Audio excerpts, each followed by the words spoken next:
সন্তান ঘুমায় আছে, নামাজ পড়ে না, ঘুমাক না। সারা রাত জেগে রয়েছে আমার ছেলেটা, একটু ঘুমাইতে দাও। মা ডাকে, বাবা কয় না ঘুমাইতে দাও। কি করছে রাতে?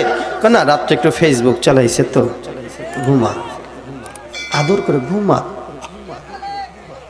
কি খেলে? কি গেম? Free fire. এটার আমল আপনাদের খুব চলে।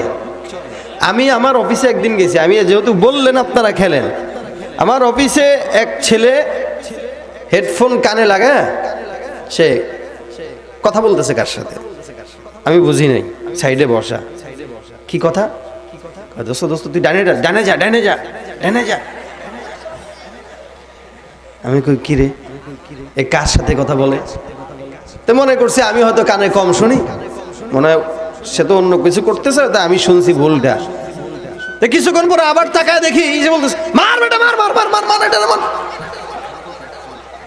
আমি এর সামনে গেলাম, যাই দেখি সে মনিটর বন্ধ করে দিয়েছে। আমি তুমি কি করো? কয় কিছু না ভাই, এমনিই বসে আছি। ঠিক আছে, ওকে থাকো। আমি আবার বসছি আমার রুমে, যায় এদিকে আবার কথা কয়।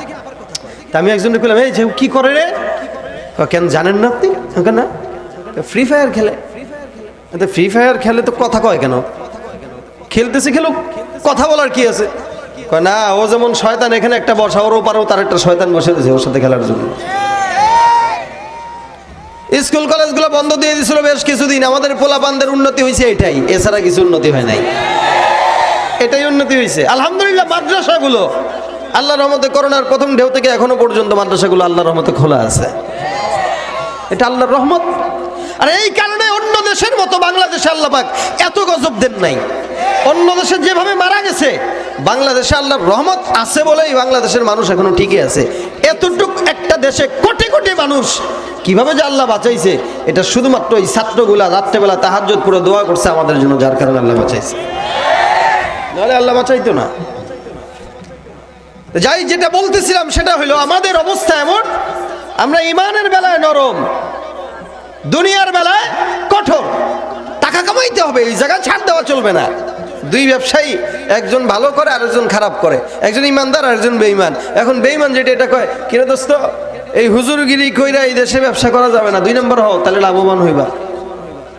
মানে এই জায়গায় সে কঠোর, টাকা কামাইতে হবে। কিন্তু ইসলামের বেলায় দাঁড়িয়ে রাখো না কেন? দৌড় বেটা রাখ, মনে বয়স হোক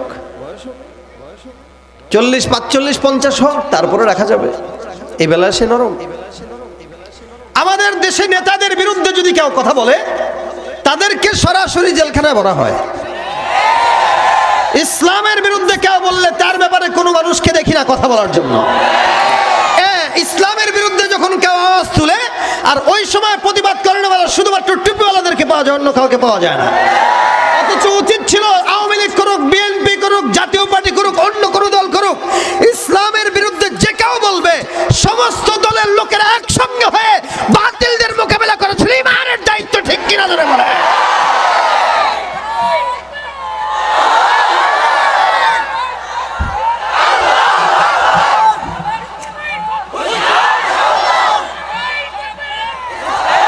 কি হবে নামাজ রোজা ইমানদারির বড়াই করে, যদি ওই খোদার কোরআন নর্দমাতে থাকে পড়ে।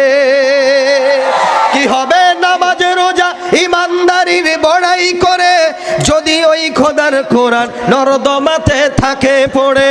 মসজিদের কোণে বসে জিকির যত করই কষে, মসজিদের কোণে বসে জিকির যত করই কষে, এভাবে যায় না পাওয়া আল্লাহকে, এভাবে যায় না পাওয়া আল্লাহকে। কি হবে বেঁচে থেকে অযথা বিদ্যা শিখে, যদি না গড়তে পারি শোষণবিহীন সমাজটাকে, ঠিক কিনা? কি হবে লেখালেখি কলমবাজির এই মহড়া, সমাজের আসল চিত্র যদি না যায় তুলে ধরা। যদি ওই ঘুষের বলে কলমটাও উল্টো চলে, যদি ওই ঘুষের বলে কলমটা উল্টো চলে, তবে কি যাবে রোখা দুর্নীতিকে? কি হবে বেঁচে থেকে অযথা বিদ্যা শিখে, যদি না গড়তে পারি শোষণবিহীন সমাজটাকে? ইমানের জন্য কঠোর থাকবো না? থাকবো তো ইনশাল্লাহ। ইমানের জন্য, ইসলামের ব্যাপারে আমরা থাকবো কঠোর। কেউ ইসলামকে আঘাত দিবে, নরম হয়ে যাওয়া, এটা মুসলমানের আলামত না, এটা মুনাফিকের আলামত। এই জন্য সাহাবা আজমাইনদের যে গুণ, আমাদেরও সেই গুণ আমাদের হৃদয়ে ঢুকানো, এটা ইমানের কর্তব্য, এটা মুসলমানের দায়িত্ব। আমাদের রসুল যেমন সম্মানী, আমাদেরকেও আল্লাহ পাক তেমন সম্মানী বানিয়েছেন, কিন্তু আমরা আমাদের নিজেদের পরিচয় জানি না। আমরা যদি নিজেদের পরিচয় বুঝতাম, আমাদের অবস্থা এমন হতো না, এবং আমাদের ইমানের অবস্থাও এত দুর্বল হতো না। রাসূল করিম সাল্লাল্লাহু আলাইহি ওয়াসাল্লাম বলেন, তোমাদের সম্মান কতটুকু জানো? যতক্ষণ পর্যন্ত কোনো নবীর তোমরা জান্নাতে না ঢুকবে, ততক্ষণ অন্য কোনো নবীর উম্মতরা ঢুকতে পারবে না। এত দাম আল্লাহ পাক রব্বুল আলামিন আপনাকে আমাকে দিয়েছেন। এই জন্য আমরা এই ব্যাপারটায় কঠোর, যে আমি যেই দল করি সেটা আমার ব্যক্তিগত হিসাব, কিন্তু ইসলামের উপরে কেউ আঘাত দিবে, কটূক্তি করবে, দাড়ি সুন্নাহ অথবা কোরআন হাদিসের কোনো আয়াতের ব্যাপারে কেউ কটাক্ষ করবে, ওই সময় আমাদের কঠোরতা দেখায় দিতে হবে। আমরা সিংহের জাতি ছিলাম, সেই জাতি থাকতে চাই, বিড়ালের জাতি হতে চাই না। এটা আমাদের পরিচয়। আমরা সেই জাতি যারা 313 জন 1000-কে একদম কুপকাত করে শিক্ষা দিয়ে ছেড়েছে। আমরা সেই জাতি যে আলী রাদিয়াল্লাহু তাআলা একাই একটা বিশাল বড় দরজার কপাট দিয়ে ইহুদি খ্রিস্টানদেরকে হামলা করে উনি ময়দানের ভিতর ওনার বীরত্বের পরিচয় দিয়েছে। আমরা সেই বীরের জাতি, সেই বীরের জাতি আমরা এখন আমাদের নিজেদের দোষে অসহায় হয়ে আছি।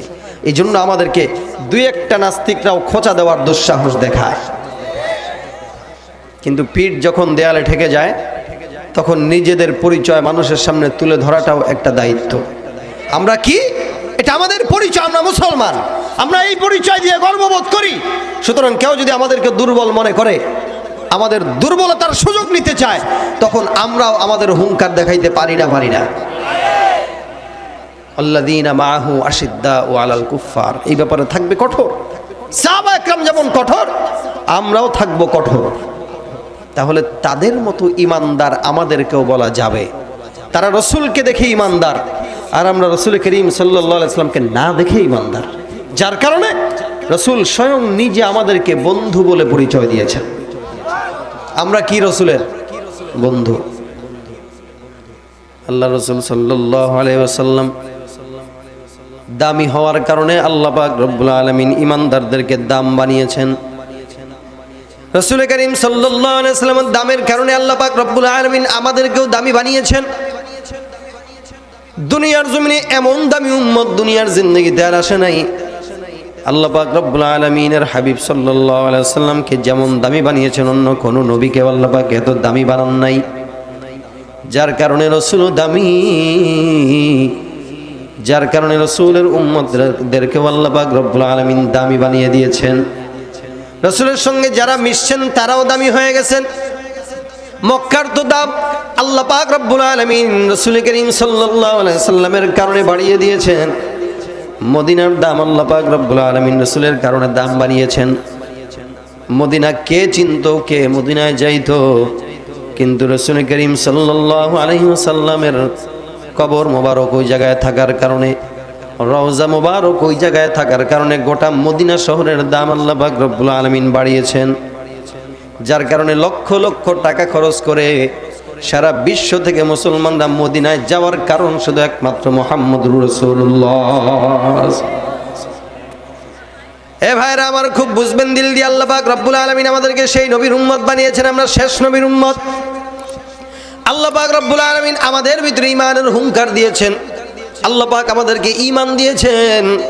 রাসূল করিম সাল্লাল্লাহু আলাইহি ওয়াসাল্লাম বলেন, ঈমান যদি কারো দিলের ভিতরে না থাকে তার কোনো দাম নাই।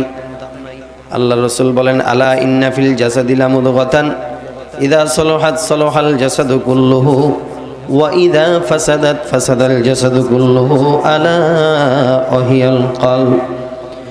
প্রত্যেকটা মুসলমানের অন্তর আছে, এটার ভিতরে থাকে ঈমান। হালাওয়াতে ঈমানটা বান্দা অন্তর থেকে পায়। হে মুসলমান ভাইরা আমার, আল্লাহ পাক রব্বুল আলামিন বান্দাকে ঈমানের হালাওয়াত দান করলেন। এটা বান্দার কলবের ভিতরে থাকে ঈমান। রাসূল করিম সাল্লাল্লাহু আলাইহি ওয়াসাল্লাম বলেন, ঈমানটা মাঝে মাঝে বাড়ে আর কমে।